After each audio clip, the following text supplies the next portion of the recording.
think about your goals. The very act of thinking about your goals makes you positive and purposeful again. There's a large body of psychological literature that revolves around the concept of locus of control theory. In more than 50 years of research, psychologists have determined that your personal locus of control is the determining factor of your happiness or unhappiness in life. And here's why. A person with an internal locus of control is a person who feels that he or she is in complete control of his or her life. This person feels strong, confident, and powerful. He or she is generally optimistic and positive. He or she feels terrific about him or herself and feels very much in charge of his or her destiny. On the other hand, a person with an external locus of control is a person who feels controlled by external factors, by their boss, their bills, their marriage, their childhood problems, and their current situation. They feel out of control, and as a result, they feel weak, angry, fearful, negative, hostile, and disempowered. The good news is that there's a direct relationship between the amount of responsibility you accept and the amount of control you feel. The more you say, "I am responsible," the more of an internal locus of control you develop within yourself, and the more powerful and confident you feel. There's also a direct relationship between responsibility and happiness. The more responsibility you accept, the happier you become. It seems that all three, responsibility, control, and happiness, go together. The more responsibility you accept, the greater amount of control you feel you have. The greater amount of control you feel you have, the happier and more confident you become. When you feel positive and in control of your life, you will set bigger and more challenging goals for yourself. You will also have the drive and determination to achieve them. You will feel as if you hold your whole life in your own hands, and that you can make it into whatever you decide to. The starting point of goal setting, then, is for you to realize that you have virtually unlimited potential to be, have, or do anything you really want in life if you simply want it badly enough and are willing to work long enough and hard enough to achieve it. The second part of goal setting is for you to accept complete responsibility for your life and for everything that happens to you with no blaming and no excuses. With these two concepts in mind, that you have unlimited potential and that you are completely responsible, you are now ready to move to the next step, which is to begin designing your ideal future. Chapter 3. Create your own future. In more than 3,300 studies of leaders conducted over the years, there's a special quality that stands out, one quality that all great leaders have in common. It is the quality of vision. Leaders have vision, non-leaders do not. Earlier I said that the most important discovery in all of human history is that you become what you think about most of the time. What is it then that leaders think about most of the time? And the answer is that leaders think about the future and where they are going and what they can do to get there most of the time. We call this leadership quality future orientation. Leaders think about the future and what they want to accomplish and where they want to arrive sometime down the road. Leaders think about what they want and what can be done to achieve it. The good news is that when you begin to think about your future as well, you begin to think like a leader, and you will soon get the same results that leaders get.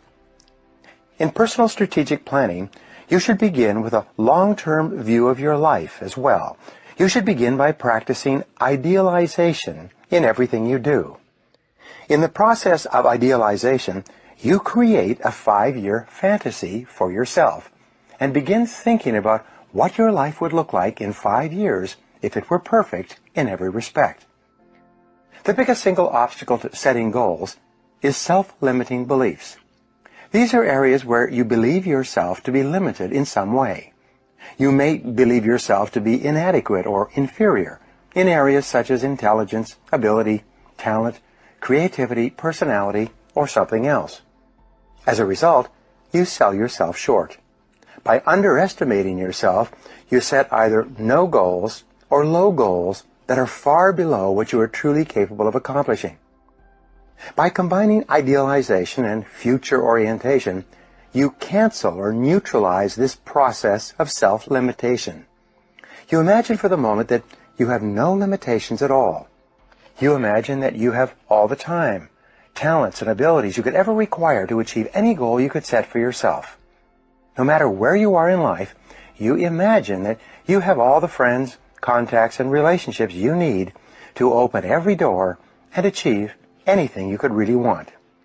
You imagine that you have no limitations whatsoever on what you could be, have, or do in the pursuit of the goals that are really important to you.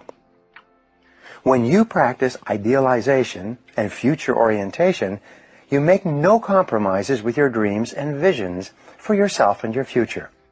You don't settle for smaller goals or half successes. Instead, you dream big dreams and project yourself forward mentally as though you are one of the most powerful people in the universe. You create your perfect future. You decide what you really want before you come back to the present moment and deal with what is possible for you within your current situation. So, start with your business and career. Imagine that your work life was perfect 5 years from now. Answer these questions. Number 1, what would it look like? Number 2, if your work life were perfect, what would you be doing? Number 3, where would you be doing it? Number 4, who would you be working with? What level of responsibility would you have? 5, if you were at the top of your field, what kind of skills and abilities would you have? Number 6, what kind of goals would you be accomplishing? And number 7, what level of status would you have in your field if your career was perfect sometime in the future? When you answer these questions, imagine that you have no limits. Imagine that everything is possible for you. Imagine that you have a magic slate. That means you can write down anything you want.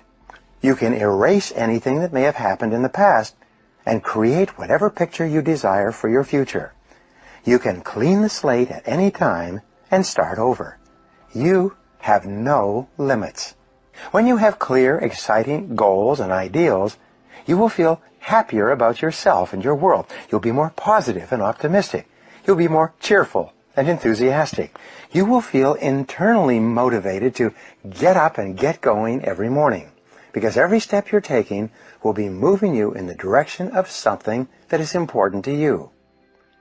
Resolve to think about your ideal future most of the time. Remember, the very best days of your life lie ahead. The happiest moments you will ever experience are still to come. The highest income you will ever earn is going to materialize in the months and years ahead. The future is going to be better than anything that may have happened in your past. There are no limits. The clearer you can be about your long-term future, the more rapidly you will attract people and circumstances into your life to help make that future a reality. So here's what you should do in order to effectively apply the 80-20 rule to goal setting and to your overall productivity. First, take a piece of paper and write down 10 goals. Then ask yourself, if you could only accomplish one of the goals on that list today, within 24 hours, which one goal would have the greatest positive impact on your life? I ask this question of my clients all over the world. What is your most important goal in life right now, which you need to know, by the way, if you want to be successful? Then pick the second most important goal. What you'll find is that after you complete this exercise, you will have determined the most important 20% of your goals that will help you more than anything else you do. Second, you should work at those goals that you have chosen all the time. You often see people who appear to be busy all day long, but seem to accomplish very little. This is almost always because they're busy working on tasks that are of low value or no value while they are procrastinating on the one or two activities that can make a real difference to their companies and to their careers. The most valuable tasks you can do each day are often the hardest and most complex, but the payoff and rewards for completing them can be tremendous. They can actually change your whole future. Before you begin work, always ask yourself, is this task in the top 20% of my activities, or is it in the bottom 80%? The rule for this is simple. Resist the temptation to clear up small things first. That's the greatest killer. We become so involved in little things, and little things multiply. They just become more and more, and at the end of the day, you're exhausted and you've accomplished nothing. If you choose to start your day working on low-value tasks, you'll soon develop the habit of always starting and working on low-value tasks. You'll be like the horse that pulls the wheel around in a circle all day, never makes any progress. Finally, I want to tell you about a study that's just been done about the attitudes of rich people versus poor people with regard to goal setting. What they found is that 85% of rich people have one big goal that they work on all the time. Only 3% of poor people have a big goal, and they don't work on it very much. So if you want to be wealthy, do what wealthy people do. Pick one big goal and work on it all the time. And if you do, it will change your life. Now, before we wrap up, I'd like to leave you with a thought to share with your friends and followers. It is this: when your goals are clear, you will come up with exactly the right answer to achieve your goals at exactly the right time. We all have big goals in life, and some of them may seem out of reach at times, but nothing is impossible if you have the right plan. Having an effective strategy to help you achieve challenging goals can be the most important key to your success. So, to help you overcome any obstacle, I've put together my best practices for how to reach challenging goals wherever you happen to be in life right now. First, it's important to focus your goals on what they call SMART goal setting, S-M-A-R-T. Not all goals are created equal, and it takes a strategic and smart approach to reaching challenging goals. SMART goals are specific, measurable, achievable, relevant, and time-bounded. Specifically for challenging goals, that A word for achievable is incredibly important. While it's important to push yourself out of your comfort zone, if your goal is not achievable from the start, you're just setting yourself up for failure.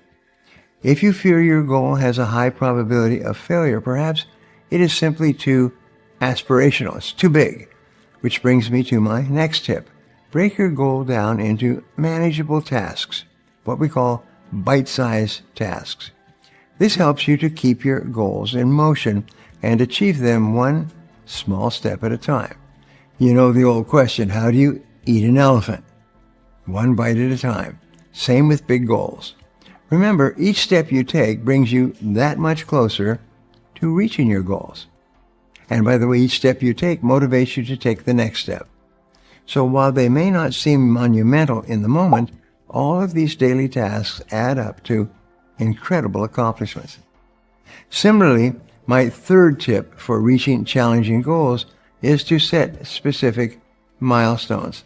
You can help yourself stay motivated in any situation, whether it's hunting for a new job, staying motivated in school, or hitting a new financial goal by creating and celebrating milestones along the way. When you check a task off your to-do list, no matter how small that task may be, it is a victory that pushes you one step closer to your goals. Celebrate your small successes along the way, whether it be taking time off, spending time with loved ones, or simply reflecting on your latest achievement. These moments of reflection on your hard work help you to remember your why, your big picture plan. The fourth, and my personal favorite tip, is to eat that frog. Mark Twain said that if the first thing you do each morning is to eat a live frog, you can go through the day with the satisfaction of knowing that it's probably the worst thing that's going to happen to you all day long. Your frog is your biggest, hardest, most important task. You must develop the habit or the routine of eating your frog before you do anything else, and without taking too much time to think about it. When using the Eat That Frog strategy, make a list the night before of all the tasks you need to do the next day. Once you begin the hardest task of the day, work steadily and single-mindedly until it is 100% complete. The most powerful technique for improving your intelligence and increasing your creativity is what I call the most powerful technique for improving your intelligence and increasing your creativity is what I call mindstorming. The way it works is simple. The results that you get will be so amazing as to be life-changing. You begin the mindstorming process by first getting a clean sheet of paper. At the top of this page, you write your goal or problem in the form of a question. The simpler and more specific the question, the better will be the quality of the answers that you generate in response to it. For example, instead of writing a question like, "How could I make more money?" you would write, "How can I double my income in the next 24 months?" Even better, if you are earning $50,000 per year today, your question should be, "How can I earn $100,000 per year by December 31st of a specific year?" Each of your answers should be written using the 3P formula. It should be personal, positive, and in the present tense. In other words, your answers should be written as affirmations or instructions from your conscious mind to your subconscious mind. Once you have written your question at the top of the page, you then discipline yourself to generate at least 20 answers to that question. You can write down more than 20 answers to the question, but it is essential in this exercise that you set a goal for a minimum of 20. Your first 3 to 5 answers will be easy. You will quickly come up with answers like work harder, start earlier, stay later, work on higher value tasks. Your next 5 answers will be more difficult. You will have to drill down and dig deeper to come up with less obvious ways but more creative ways to answer your question. Your last 10 answers will be the most difficult of all. Many people find this part of the exercise so difficult that their minds go blank. Their eyes glaze over. They become lightheaded with a rush of blood to their brains that takes place when you begin this process of pumping mental iron. However, no matter how long it takes, especially the first few times you practice this exercise, you must discipline yourself to keep writing until you have at least 20 answers. Sometimes the 20th answer that you generate will be the breakthrough answer that enables you to save yourself thousands of dollars and many hours of hard work. Often, your last answer is the inspired idea that changes your whole life and career. Once you have 20 answers, go back over your list and review your answers. Then, select at least one action that you can take immediately to begin moving yourself more rapidly toward your goal or toward solving the problem. You can multiply the effectiveness of this process by taking the very best answer that you identified in the first list of 20 and writing it at the top of a fresh sheet of paper in the form of a question.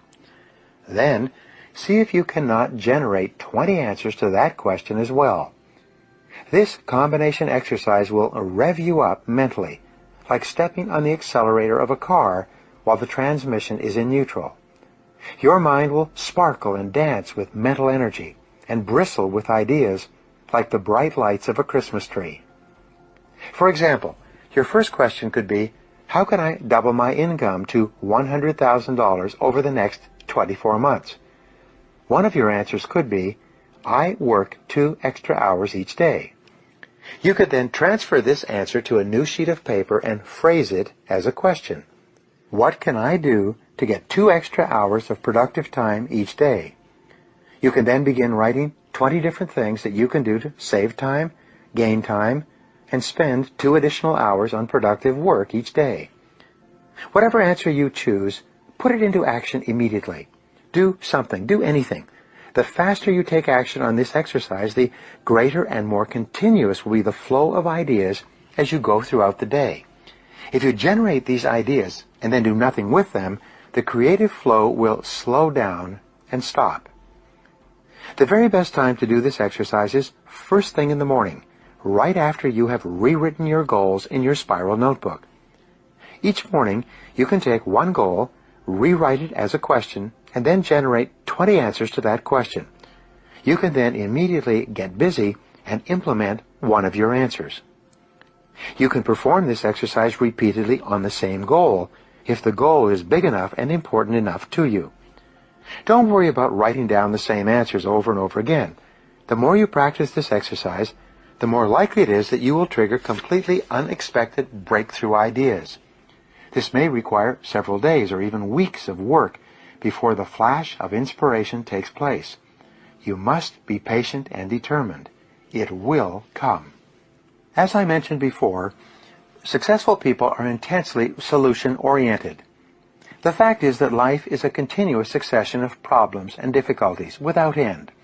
This river of problems is only interrupted by the occasional crisis, which makes the problem seem small in comparison, at least for a little while.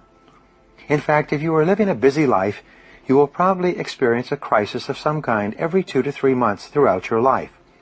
You will have business crises, family crises, financial crises, health crises, and other crises. The problems and crises never stop.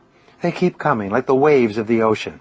The only thing you can control is your responses to these problems and crises, and therein lies the key to your success.